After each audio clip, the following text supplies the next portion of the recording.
He walked quietly, talked quietly, even hit home runs quietly. So quietly, in fact, that history never heard his footsteps.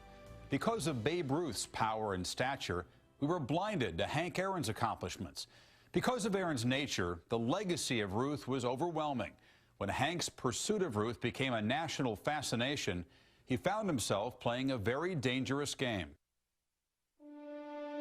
From his days as our all-time home run king to his recent acts of healing, he has always brought people together. We should follow his example, and we're honored to have him with us tonight. Stand up, Hank Aaron. He's more at peace with himself.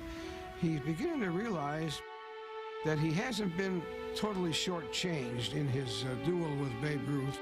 When you look at Hank Aaron's career, you can see a steady trail of white guilt.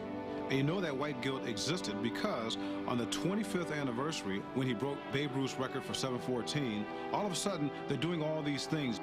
The numbers 44, 715, and 755 have been a part of our sports vernacular for nearly a quarter of a century. But the man who gave us those numbers has remained one of the more underappreciated superstars in any sport. Tonight, that will change. Recognizing Hank Aaron was something baseball needed. And I think the way people have turned out in the parks around the country in his honor was their way of saying that maybe we didn't understand what you were going through. We are ready tonight to announce the creation of the Hank Aaron Award, which will be on a par with the Cy Young Award and the Most Valuable Player. Why did baseball take so long, though, to reach out to Hank Aaron? I don't think Hank was ready in the past to reach out to anyone. He wouldn't have appreciated it. He wouldn't have felt good about himself. He wouldn't have felt good about the award that they're named after him and for him. They wanted to be so nice and smiley and so lovable to people. I couldn't do it. I think he expected more out of what he was doing and what he got, but he would never tell you that, and he would never express it. When you talk to Aaron, I think you understand the depth of how it really affected him and the bitterness and the anger. I've read where reporters have said that Henry is just bitter. I don't know that Henry is bitter, but why he should be. For nearly 4 decades, Babe Ruth's home run record hung in the national consciousness like a sacred object. It's one of those magic numbers. You can walk into a bar, into an office room, and say 714, and people know what you're talking about. See, that was the one thing that you didn't do. You just didn't beat Ruth. He learned in America where we've got a lot of hang-ups and a lot of mythology, and he ran tilt into one. The old hard-core baseball fan sort of resented seeing Babe Ruth's name come down, and there are a lot of them who didn't like the fact that it was a black player doing it. I knew his secretary, and she said, "Oh, gosh, the letters that Hank is getting, I don't even want to tell him about it." Hank, there's 3 things you can't give a nigga: a black eye, a puff lip, or a job. Things like this really makes me push just that much harder. When I read a letter like that. You're gonna die, and your family's gonna die. A picture of a gorilla on one side of the page and saying that you are not the man that Babe Ruth was, you never will be, you faggot, nigger, bastard. The sad thing for America, America was against an American doing something outstanding. Yes, Henry Aaron has done it at the age of 40. And Henry Aaron, who 2 years ago seriously announced that he was going to challenge the great Bambino, has done it here tonight. I'm not trying to think that I had some good times, because there was no good times there at all. I think people get the fact that he hit the home runs, but they don't understand the sacrifice. They don't understand the human sacrifice, the toll that it took, and what it took for him to not blow up. Aaron's bottled anger was about more than the racism he experienced chasing Babe Ruth. It smoldered in the aftermath of his historic deed, when much of the resentment refused to die. I would say he was like the lost sheep of the great ones. He never got that great of attention. Well, I think he contributed the same sort of thing DiMaggio did. There was a quiet excellence there. There was no ostentation. DiMaggio's aloofness, abruptness, curtness, rudeness, it was seen as some kind of princely grace, where in a black man it's seen as some kind of mean-spirited bitterness. DiMaggio was made into a saint, while Aaron was made into a devil. Hank Aaron was subject to the interpretation of the white press, like so many other black athletes, calling them natural athletes. There were adjectives attributed to him in major newspapers that you just wouldn't believe, things like step and fetch it, and Aaron is indolent, lazy, shuffles. How come a boy who loves to hit as much as Hank takes such a long time meandering up to bat? I think that sort of a characterization of him when he first came up, it didn't result from examining him in any detail, but just assuming that that's what he was like because he was a Negro from Alabama. Aaron's lack of flair would cost him in comparison to his greatest contemporary, Willie Mays. He was such a low-key guy that, you know, me being from New York, maybe they overshadow him at that particular time. There's Henry Aaron, who looks like he doesn't give a crap about what goes on, you know, and just hitting the ball all over the place, running as fast as Mays, playing the outfield just like Mays, but he's lackadaisical at it. On a ball, say, hit in right center field, if they were both chasing it, Aaron would be there waiting for it. Willie might just time it, and you'd say, wow, what a catch. I just didn't feel like I needed to run after the ball if it was 20 rows in the stands, you know, and kick it up all that fuss. I didn't do things with a flair by no stretch of the imagination. You know, what you saw me do on Monday is what you probably would come to the ballpark on Tuesday and Wednesday and see me do. He says, Willie couldn't do anything I couldn't do, and I was a much better hitter. That's a given. He was 64 years old when he told me that, and he put a kind of a little twist on that's a given, like no one could argue that. But playing outside the media glare of New York, Aaron spent the bulk of his 23-year career toiling in relative obscurity. Drove in more runs than Lou Gehrig, scored more runs than Willie Mays, and had over 12 more miles in total bases than the runner-up, Stan Musial. We wanted home run hitters to look like Ruth, and here's a guy who never hit 50 home runs. What he did, however, was to maintain a level of excellence over a preposterously long period. He burned with this hard, gem-like flame that was constant. And as a result, you can't disparage his numbers by saying he played so long. Playing that long is itself an achievement that stands alone in deserving admiration. But those who had problems with Aaron's unyielding pursuit either were unaware or didn't care what it took for him just to get into a major league uniform, a journey through the heart of racism in the Jim Crow South.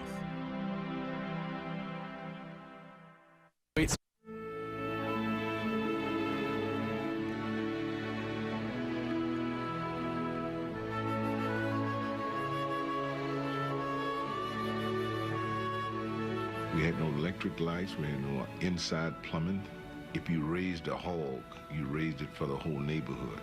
If you plant a garden, you planted it for the whole neighborhood. Born in 1934 and raised on the outskirts of Mobile, Alabama, a young Henry Aaron learned early on the difference the color of his skin made. Segregation was the order of the day. There was a tremendous amount of fear. You go downtown to a little bus station, you see signs saying white waiting, colored waiting, the water fountain said colored, white. You didn't come in contact with white folks except those that was in authority. Rigid segregated pattern. You didn't go to white movies. You couldn't shop in white stores. The power and the strength was with the whites, you know, because they had the police force. You would have the Ku Klux Klans to march down your street. The rules were set not only for Tobinville, not only for Alabama, but the rules were set even from Washington, D.C. Learning the game by playing with tin cans and broomsticks, Aaron never dreamed of reaching the all-white major leagues until Jackie Robinson broke the color barrier in 1947. Aaron was skipping school and hanging out in the pool halls and listening to the Dodger games to catch reports of Jackie Robinson. When he was 14 years old, he was playing with the much older guys, and they was throwing the ball like 95 miles per hour, and he was hitting line drives in. Signed by the Negro American League's Indianapolis Clowns in 1952, Aaron would get his first taste of life on the road. Can you imagine an 18-year-old kid, black kid, leaving Mobile, Alabama, don't know where you're going with $2 in your pocket? But he was a shy kid in addition to being, you know, the teenager kind of scared that you must have been, to be leaving a world, the only world you ever known, to go into a world where you might be the enemy. There's all these veterans who are going out every night and drinking or womanizing, and he's not even old enough to go along with them. Aaron was sold to the Braves for $10,000 that season. After ripping through Class C pitching in Eau Claire, he was sent to Jacksonville in 1953, becoming one of the first players to integrate the South Atlantic League. Maybe they didn't realize it, maybe they didn't sense it, but the whole future of certain democratic ideas are resting on their shoulders. The stands were still segregated. You know, all the grandstands were full of white people, and there was a rickety old bleachers out in left field that was full of black people. The first integrated baseball game in Augusta, Georgia, Aaron hit a home run his first time at bat. And then the Jacksonville team went out into the field, and the game had to be stopped because the fans were throwing rocks at Horace Garner. They couldn't reach Aaron at second base. They would say things like, Andrews, you look blacker every time you come to town. You must be sleeping with Aaron's sister. The fans were just about like the players were. They just didn't care for you being around. Henry booted the ball, and it cost us the ball game. We had a pitcher, and he made a comment to the extent that, you know, you can't trust a nigger. When pull comes to tug, they're gonna go in the tank every time. And I remember taking a Louisville Slugger bat, and I banging on the lockers, and I said, oh, I'm just gonna say this once and only once. If I ever hear that word used in here again, this bat's gonna go across somebody's skull. He couldn't stay with the team, couldn't eat with the team, and what he did is he focused on the baseball. He took his aggressions out on the baseball. Aaron won the MVP award, topping the Class A League in RBIs, runs, and hitting, as he opened eyes in every front office. Hank would go by the bat rack, grab any bat.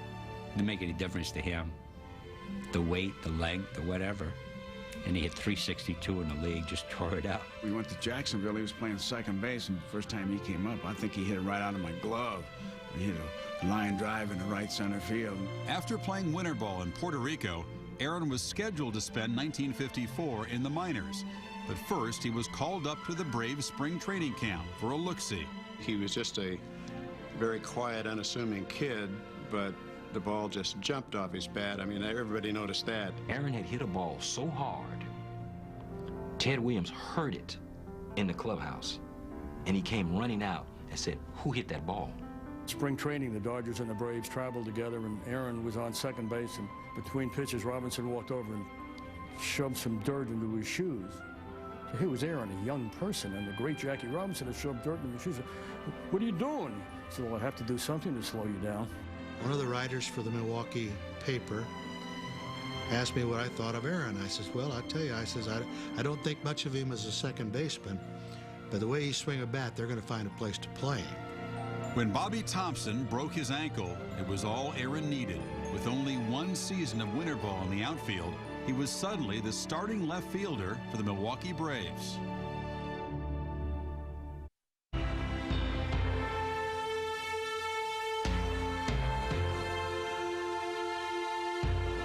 I wish people would remember the Hank Aaron of the 50s. I had never seen anything quite like that, and I don't know that anybody had. By his third season, Aaron won his first batting title with a .328 average in 1956. The distinction gained him celebrity status in a community starving for Major League Baseball players of any color. He hit a line drive right over the second baseman's head and looked like he was going to catch it, and it just kept on carrying and went right on out over the right field fence. He could hit balls that looked like they were like it started at the shortstop, and he'd hook them and they'd go in that hole between third and short. Every time he hit a ground ball, it went in the hole. Never went to the shortstop or third baseman. Always went in between them. The next year, Aaron gave a glimpse of things to come. He led the majors with 44 home runs. won the Most Valuable Player award, and clinched the pennant with a homer off the Cardinals' Billy Muffet. A swing and a drive back into center field. It's a home run. The Braves are the champions of the National League. It was Milwaukee's first pennant. I was just a kid sitting in the upper deck that night. Orville Faubus was carrying on in Little Rock, Arkansas, and the New York Times in an editorial the next day said they carried a black man off the field in Milwaukee while there were riots in Little Rock. They would give you a car to drive all year. You get all your gasoline free. You get all your milk and eggs and cheese and butter and all that free. To get their first world championship since 1914, Aaron and the Braves would have to defeat the New York Yankees. If you recall, in the 1957 series, Casey made one of his classic remarks about coming into this hick town, and it had the big headline, Hicksville, USA. They were pretty free-spirit ball club, them Yankees were. They knew they had a good ball club, but we also knew we had a good ball club. Line grabbed by Matthews, who steps on third, and the World Series is over, and the Milwaukee Braves are the new world champions of baseball. But even with all the publicity of a world title, Henry Aaron managed to hit .393 and 3 homers without raising much of a fuss. I ghosted him for 10 articles during the World Series, every day for 10 days. I had to go to other players to get comments to put in Hank Aaron's mouth. That's how little he said. He was in a strange place, and he wasn't comfortable, as he said, speaking the King's English because he spoke Mobile English. He wasn't a very good interviewer at the time. He didn't give the press a lot to write about, to make headlines or say anything. So they just kind of ignored him. Aaron again spoke with his bat in '58, taking the Braves to within a game of a second straight World Series title. After closing out the decade by winning his second batting title with a .355 average, Aaron entered the 60s with all the confidence of a major star. I felt extremely proud of the fact that I knew all of the pitches like I knew the back of my hand. And so I thought anytime that I wanted to, when I walked up to the plate, that I could probably hit the ball as hard as anybody or hit it out of the ballpark. I don't think I ever threw him a fastball. I watch pitchers try to throw fastballs in, out, up, down, and he hit them hard everywhere. I threw the ball pretty hard, and if I threw a ball inside to him, I couldn't get it by him. You just could not get it by him. He was just that quick. Sandy Koufax and Don Drysdale called him Bad Henry. I've heard them talk about looking for a weakness of his, and he didn't have any. For me, he was the toughest out. Everybody else, I had a plan. With Henry, I just never figured out what I was going to do. Drysdale used to get him out all the time. This one day, he mumbled something along the lines of, I'm sick and tired of him getting me out. And then from that day forward, he just destroyed Drysdale. I saw our guy, Don Drysdale, throw one right across the chin of Hank, and Hank got out of the way, and Don threw another one in there a little closer because Hank didn't get out of the way quick enough. And Hank just turned his wrist over and just hit a screaming line drive down the left field line. And so the thing was, maybe you shouldn't throw it, Hank, just leave him alone. When you knocked Aaron down, you weren't doing yourself any good because he got tougher. Well, Hank was knocked down a lot. I mean, he had a lot of pitchers that truly hated him. With his reputation established as a hitter, Aaron now set out to find his power. Taking on all comers in 1960, he became Home Run Derby's hottest contestant. I remember when I got my invitation, and they didn't think I was going to stay on that long, but I kind of fooled them. High fly ball going back deep in the left center field. This could be a $2,000 hit. It is gone over the left field wall for the home run. I beat a lot of guys. I beat a lot of those home run hitters, the guys that were supposed to be hitting 45 and 50 home runs, I took them to the cleaners. And this is the fourth check for $2,000 that you have received, making a total of $8,500 that you've won on Home Run Derby, and that makes you the all-time money-winning champion. Although Aaron's numbers continued to grow, the Braves never won another pennant in Milwaukee. And in 1966, Aaron was marching to Atlanta, leading the Braves into the southern heart of America's civil rights struggle.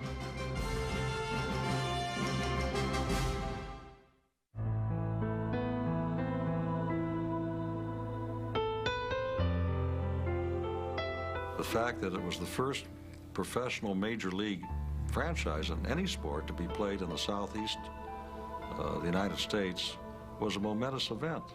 It was 100 years after Reconstruction, ending in the Civil War. Atlanta had just legally integrated in 1964. We had just put forward through the Chamber of Commerce an ad campaign saying a city too busy to hate. And it wasn't exactly true yet, but that's what our advertisement slogan said. Aaron represented and kind of crystallized a whole racial dynamic of blacks trying to present their humanity to the rest of the country. The civil rights movement had already shocked the New South. Here comes a face that's on their team, but still had that dignity. Don't mess with him. Don't talk down to him. As the civil rights movement entered the late 60s, Aaron began to extend his influence beyond the baseball field. I don't think there's any question about the fact that then he began to see himself as someone who should adopt an agenda or become a part of one. His whole character changed. He wasn't that easygoing, quiet kid that I knew in the late 50s. When he told me in '65 he wanted to become the first black manager, this was a big story. And I'm looking forward to one day that a black will be able to run a professional ball club. And I'm hoping that that black will be me. Hank was raising questions about black managers, black coaches, black ownership. Aaron was involved in the early 60s in trying to integrate the spring training facilities in Florida. The ideas that he espoused later in his career were not new. He had really been saying those all along. People hadn't been listening. When I first came into the league, that if I had said something about racial indifference then, would it have made the paper? No, it wouldn't have. Aaron waiting. The swung on. There she goes.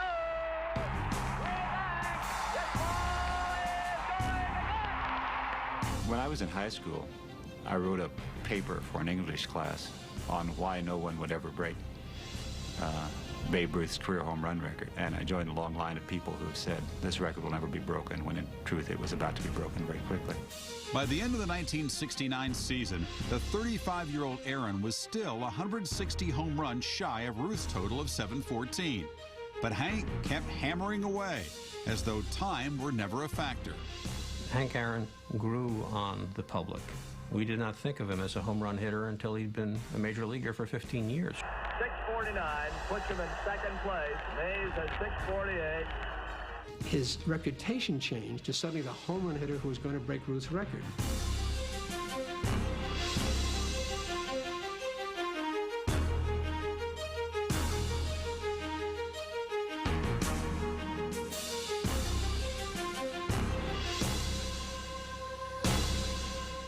We go to Astrodome and go right over the fence.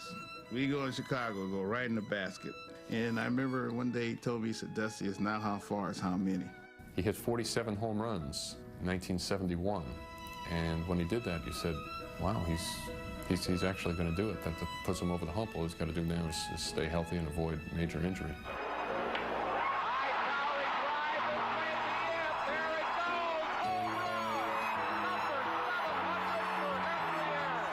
Nobody believed it. And it wasn't until September of 73 that the country sort of said, oh, wait a minute, this guy's going to do it.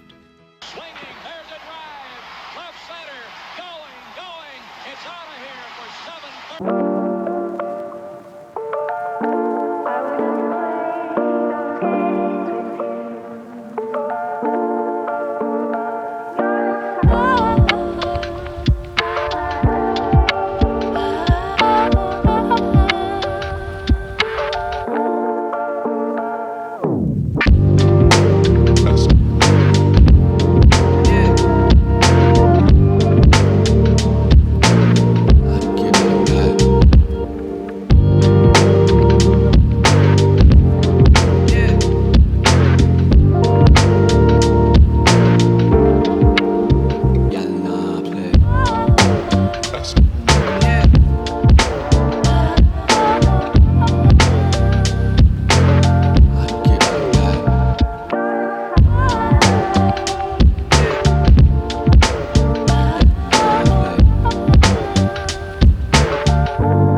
Henry Aaron was a moment in time.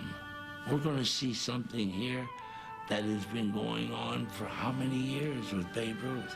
Now we're going to see a moment in time. That change would have to wait through the winter of 1973, as Aaron hovered just one homer away from tying Ruth's record. In the off-season lull, he made Billy Williams his second wife, then steeled himself for the crush of media in the spring of '74. The editors would put pressure on you. Somebody saw Hank brushing his teeth with his left hand. Does that mean that he has a sore right wrist? And your editor would call you and say, what's the matter with Hank's wrist? In the days leading up to the Braves' 1974 opener against the Reds, the question of where Aaron would hit his historic home run fueled controversy. The Atlanta club announced that Henry wouldn't play in the series in Cincinnati. And I said, oh, no, you don't. You're going to Cincinnati to win ball games. How can you have a legitimate game if you're not going to play the best player in baseball? The commissioner ruled Aaron must play 2 of the 3 games in Cincinnati, including the April 4th opener, which also happened to be the 6th anniversary of the death of an American hero. Bowie Kuhn asked if there's anything that baseball can do for him that day. He says yes, a moment of silence for Martin Luther King Jr. I requested that we have a moment of silence, and for some reason they found that the schedule didn't permit them to today, and I was just a little disappointed in it. They ask him what he wants, he tells them, they say no, and then orders him to play in a game that he doesn't want to play. So baseball is kind of saying, yeah, you're important, but you're not that important. The excitement is here, and Aaron can put on the finishing touch. There was the breaking ball, and it was just that simple. 3-1 pitch. There's the drive into left field. That ball is going, and out of here. Henry Aaron has just tied Babe Ruth in the all-time home run parade. But when Aaron didn't hit another homer in Cincinnati, history would have to wait, at least until the home opener in Atlanta, when the commissioner was conspicuous by his absence. I was scheduled to be in Cleveland for a meeting of the Wahoo Club, which was the Cleveland fan club. So I asked Monty Irvin, my assistant, to go down and be there and represent me. I've always thought that was frivolous criticism, as if you're going to expect a commissioner to follow a player around. I just thought maybe if I might be in there, it would be okay. But apparently, Hank never forgave him for not being there. We all thought that he stayed out of town for the simple reason he didn't want to come here and be booed, which he would have been. Even without the commissioner, a sellout crowd packed with celebrities came to see the record fall. Let me just tell you my own little story. It's about Sammy Davis Jr. We had a dinner for him that night at our home. I said, Sammy, if he hits it, and if you're not there, will you ever forgive yourself? All of a sudden, you go to Fulton County Stadium and the place is packed. It's more electricity than I've ever seen in a ballpark. And once again, a standing ovation for Henry Aaron. Cameras from everywhere. It was just like a madhouse. You know, everybody wanted to be there. The press box was overflowing. The stands were overflowing. It seemed like almost a foregone conclusion that when he came to bat, he was going to hit the ball out of the ballpark. Henry Aaron in the second inning walked and scored. He's sitting on 7-14. We had told all the ushers at the stadium, when Hank comes to bat, don't face the field of play, face the stands. As soon as Henry got into the batter's box, everybody kind of held their breath, and it was complete silence. Aaron waiting, the outfield deep and straight away. I remember I was on the deck circle, and Hank said, man, I'm going to get this over with right away, so I'm tired of this. He said, this guy's going to throw me a slider way up, and he comes back in, I'm hitting him over the left field wall. Here's the pitch by Downing, swinging. There's a drive into left center field. That ball is going to be out of here. It's gone. It's 7-15. There's a new home run champion of all time, and it's Henry Aaron. My great fear, though, was when I saw the 2 young men run out on the field. Now that was scary. Billy reached down and grabbed me around the neck, and she's so overjoyed, I can't see anything. And when she turns me loose and I look around, here's these guys on the field. And my first thought again was, no, not now. I just closed my eyes and I thought, oh my God, do they have something? Are they going to do something to him? In one sense, it looked dangerous. In another way, it looked beautiful. It was a testimony to the way the city of Atlanta appreciated the impact that Hank Aaron had had on this city. That poker face of Aaron shows the tremendous relief. What a marvelous moment for baseball. What a marvelous moment for the country and the world. A black man is getting a standing ovation in the Deep South for breaking a record of an all-time baseball idol. The only thing that really startled him about hitting the home run was his mother was waiting for him at home plate. It was a hug unlike any hug that I've ever had before. She had me by the neck, and that was it. Bill Buckner, the left fielder, tried to go up and get it.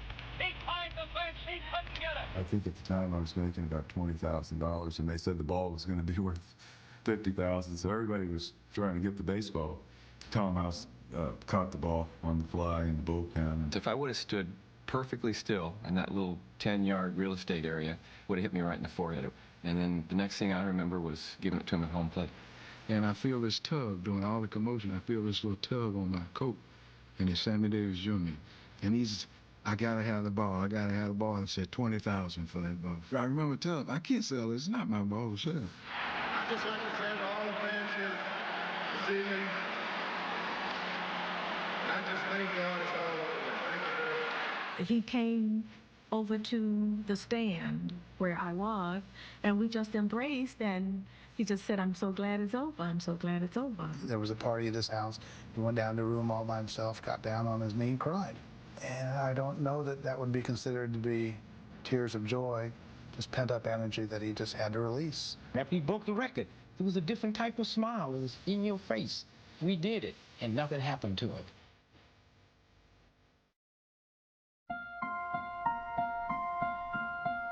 Hank, if he'd been playing in New York or playing anywhere else during his whole career, he would have gotten a lot of endorsements.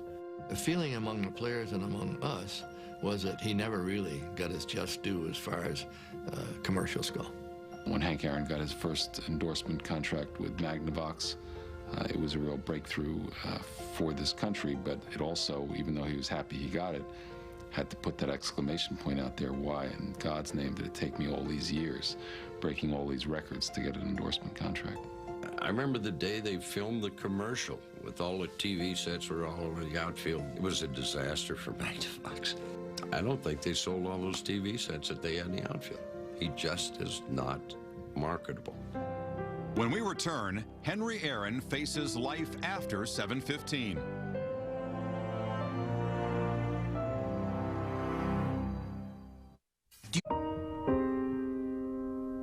After breaking Ruth's all-time home run record, Henry Aaron struggled to find meaning in the remainder of the 1974 season. 7:15 was a really, really anticlimactic day, and everybody left. I am going to wager that by the ninth inning of that game, there weren't 10,000 people left in the seat. And near the end of that season, he wanted out of Atlanta. He didn't think he was appreciated down here, and he wanted to trade. He asked for the trade, and he got the trade to Milwaukee. Welcome home. Welcome home. It's so good to have you back where you belong. You know, when you saw Hank Aaron near the end in Milwaukee, it's really a sad sight. He was this overweight icon in this glorified softball uniform for the Milwaukee Brewers. He didn't know whether to cringe or to cry, so he sort of did both. In his second year there, when he was unable to perform at the level that he was accustomed to, he understood that, you know, it's time. Aaron retired after the 1976 season with 755 home runs. Now he struggled to find gratification without a bat in his hands. Here's a guy that broke a lot of barriers, not only as far as home runs are concerned, but in terms of being a strong black man. There was this one incident when Hank Aaron kind of threw his name out that, yeah, I would like to be a commissioner one day of Major League Baseball. And it was sort of like, it was a joke. They didn't take him seriously. He had no place in baseball. He would not consider him to be commissioner or a front office person. With the exception of Ted Turner's sensitivity in reaching out, Hank Aaron would be out of baseball, and that would be a sin. After taking a position as the Atlanta Braves Vice President of Player Development in 1976, Aaron began to release some of the emotion he kept inside during his pursuit of the Babe. What he had to go through, I don't think he's still gotten over it. In fact, I know he hasn't. Some of the letters he received during that time, death threats and things said, still bother him today. He keeps the letters because he doesn't want to forget. He shouldn't forget. We shouldn't forget. They show a part of America that is ugly, that exists. At one point,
perception of how people respond to them when the perception doesn't match reality. From his throne as the new home run king and as a member of the Braves front office, he spoke with conviction on matters of race in baseball. I just felt like as a black person who played this game and had played for 23 years, it was my responsibility as a black person to tell the truth about things, tell the truth about issues. He's a guy who continues to make known his disappointment that baseball has not reached out to people of color. And so as a result, he's rarely taken in an intimate sense by anybody who knows the game. Does that lessen his appeal? Perhaps. Does it lessen his impact? No, I don't think so. Vocal in controversies surrounding Al Campanis and Marge Schott, Aaron was also a voice of reason in the media fracas created by John Rocker in 1999. Hank Aaron was one of the most outspoken critics against John Rocker when he made these statements to Sports Illustrated. Then, somewhere down the road, we understand and we see Hank Aaron meeting with John Rocker for an hour and then saying that everything is dandy. I find that very curious on the one hand. On the other hand, you have to understand Hank Aaron. Hank Aaron is a very nice man.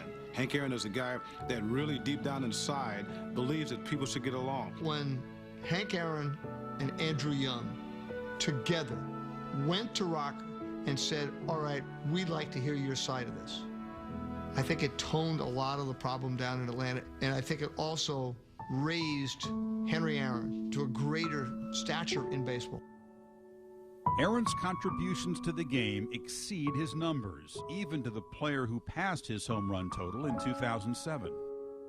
I admire Hank Aaron. We know the situation. We can feel his pain. We can understand what he's gone through. Did we go through it? No. Do we know what it's like? No. Do we appreciate what he stood for and what he has given us?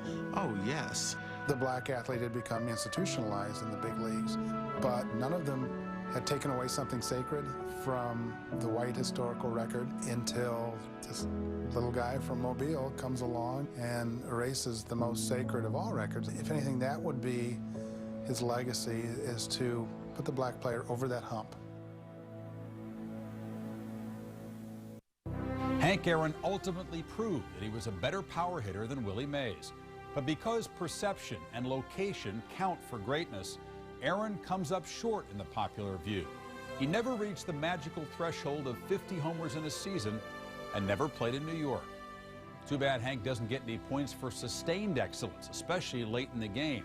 He hit 245 home runs after the age of 35. For ESPN Classic SportsCentury, I'm Chris Fowler.